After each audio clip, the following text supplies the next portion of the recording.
All right, ladies and gentlemen, I have a real treat for you today. My guest in the studio is Jamie, and Mr. Glazov has a PhD in history specialties in U.S., Russian, and Canadian foreign policy, and he's the managing editor of FrontPageMag.com, and he is the author of a book just out called United in Hate. And it's been highly praised by all the people, who are aware of what's going on in this world. And there's a foreword by a man I know well, who's a good friend. His name is James Woolsey, and he's the former director of Central Intelligence. And you can recognize this book in the bookstores. But United in Hate is imprinted in red, and then there are two portraits under it, one of Fidel Castro and the other of Mahmoud Ahmadinejad. And welcome, Mr. Glazov. It's a great honor to be here. Well, Thank you. It's a pleasure to have you. Now, in this introduction, Director Woolsey makes a very interesting point.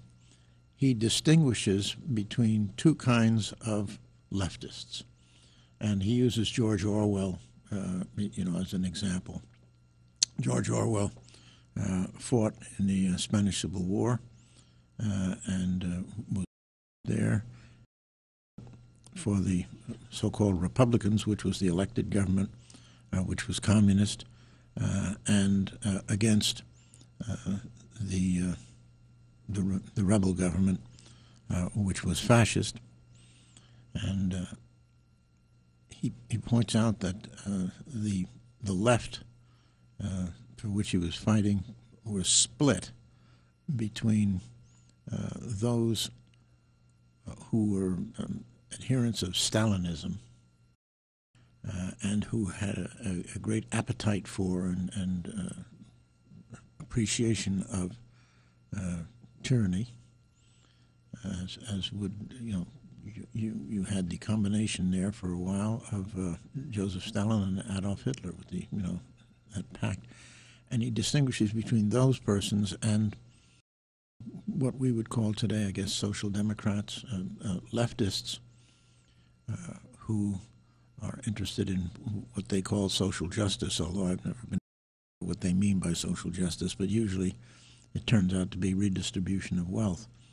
And then your book goes into the people here in America, the Sean Penns and of this world, and other Hollywood nitwits, who admire and adulate the Stalinist model, without it seeming to occur to them that if the people that they're praising were to achieve ascendancy, these people would be the first ones to go. Homosexuals and all the rest of them. Ahmadinejad, I mean, I think what they do is hang them in Iran, and yet Penn goes over there. Penn goes down and sees Chavez and what have you. What's going on in the minds of these people? Well, I've spent my whole life trying to figure. Very personal for me because I come from the Soviet Union, and there's a personal dimension here because I was born under a regime that massacred millions of its people, my people. My mom and dad were dissidents. They stood up for freedom and liberty, and we were persecuted as well. Very lucky to escape that nightmare, that monstrosity.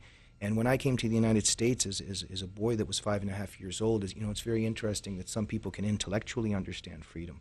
But I understood freedom as a 5.5-year-old boy, and I fell in love with America. I fell in love with the United States because I could breathe the oxygen of liberty.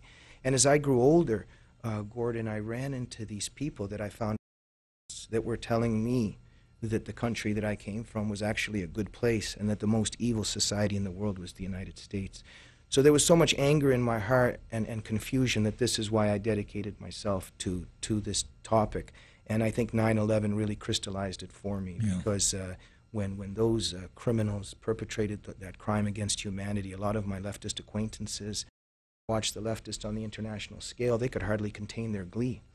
And so I finally wanted to diagnose and to crystallize why, as you pointed out, this mystery, or what seems to be a mystery. Why does the radical feminist worship a society where she would be mutilated and extinguished within 30 seconds, right? Yeah, and so people like Ward Churchill, who said, he justified, or attempted to justify the 9/11 thing by saying that we brought it on ourselves and so forth. Ward Churchill, I mean, I don't have much use for him because I consider him a plagiarist and what have you.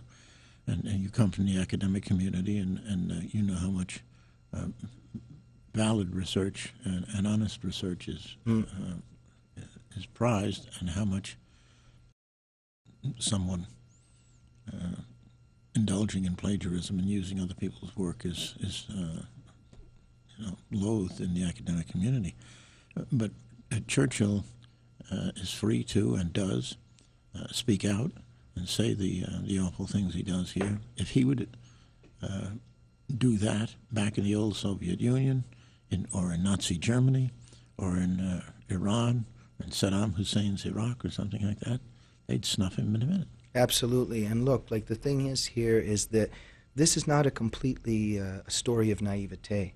There's a self-loathing involved here, which I united in hate, where, let me way. It's not a coincidence that a lot of leftists and communists went to Bolshevik Russia to build communism, and a lot of them were extinguished by the Stalinist machine. It's not a coincidence that a lot of leftist Iranians went to build the revolution after Khomeini took power, and they themselves were extinguished by the machine. There is a story here of, obviously praising and trying to work with regimes that end up extinguishing you. And what I write in United in Hate is, ultimately, this is a hatred of life and a hatred of man and what he is. And so a lot of the leftists are trying to shed themselves of their own unwanted and hated selves. There's a real self-loathing that's occurring in this process, and so I hope that I crystallize that picture very well, because it finally explains why. We've got a history of intellectuals that praise societies that kill intellectuals. I mean, look at the intellectuals that had a love affair with Fidel Castro. Look at Susan Sontag that worshipped the North Vietnamese. I mean, how did this make sense? In the end, let me crystallize this picture very quickly to paint a picture for the people listening and watching. The left build a perfect world. They want to build utopia. They want to build a paradise. In order to build a paradise, you must build that paradise on the ashes of the imperfect world. So in order for achieve that transformation, there has to be destruction. This completely explains why so many leftists cheered when 9/11 happened. They like Ground Zero. Ground Zero is the destruction that's necessary to build their classless utopia. Now, in Islam, that's also interested in a utopia on earth. They're interested in Sharia. So they want the Sharia utopia. The radical left wants classless utopia, and they hate freedom, democracy, the United States, and therefore these two ideologies are united in hate. And that's what the book is about. And thus the title. All right, I'll tell you what, folks, if you'd like to get in on this discussion, and remember, an awful lot of very popular figures are involved in this thing. I mean, Sean Penn won an Oscar, this last go-around.